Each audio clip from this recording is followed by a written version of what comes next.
Buonasera amici sportivi, benvenuti da Jacopo Segalotto in diretta da Albignasego per la 36esima giornata del campionato d'eccellenza Girone A, la settima di ritorno.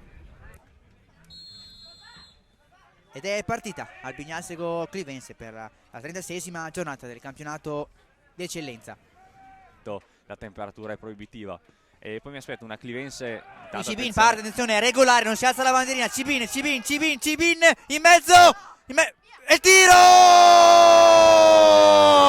Enrichiello, lo stop e la mette dentro con il brivido. Siamo rimasti tutti un attimo con sospiro di sollievo, ma ora sì possiamo esultare per l'1-0 della Clivense. Sì. Pallone qua sulla fascia, spedito subito in avanti. Il numero 11, attenzione, l'imbeccata centrale, Pavoni chiude tutto. Attenzione però, la palla rimane lì, prova a chiudere Dallara, ha un po' di spazio in avanti per Cibin che finisce a terra. Qui Cibin si rialza, ma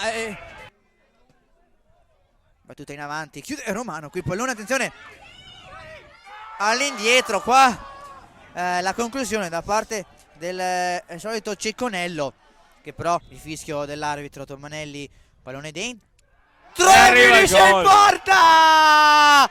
La prodezza di Tomanelli che trova l'angolino giusto e supera Bala per il 2-0 della Clivense. Sì, 4 minuti. Quindi ci siamo dentro ancora. Attenzione, la battuta dentro. E arriva adesso il fischio, scadono i 4 minuti di recupero. E siamo pronti per il secondo tempo, partito adesso tra Albignasego e Clivense. Clivense avanti 2-0. Dentro all'area. È così, Polo, pallone a scendere, poi Florian la mette dentro per Dallara, poi il tiro, quasi tiro cross. Un'ottima rimessa laterale qui, sempre caparbio, no? Polo quando va via. Intanto qui viene fischiato un fallo di mano. Attenzione, c'è rosso, c'è l'espulsione. Ingenuità clamorosa qua del giocatore del Albignasego che prende il pallone con le mani.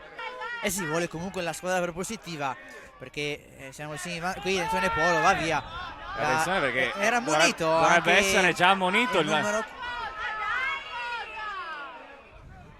Eccola qui, il cartellino rosso per Nacciariti, quindi la seconda espulsione per l'Albignasego.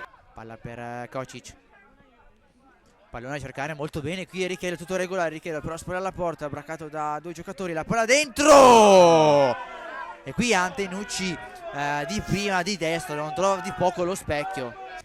Fabris riesce a intervenire sul pallone, arriva anche Baleato qui, però perde per un attimo il controllo. Attenzione, la ripartenza di Salvadori, la parata qui a parte di Pavoni che respinge. La conclusione centrale da parte dell'attaccante dell'Albignasego, chiude la porta Pavoni, o meglio Eurocasola Clivense, perché sarà la seconda trasferta consecutiva.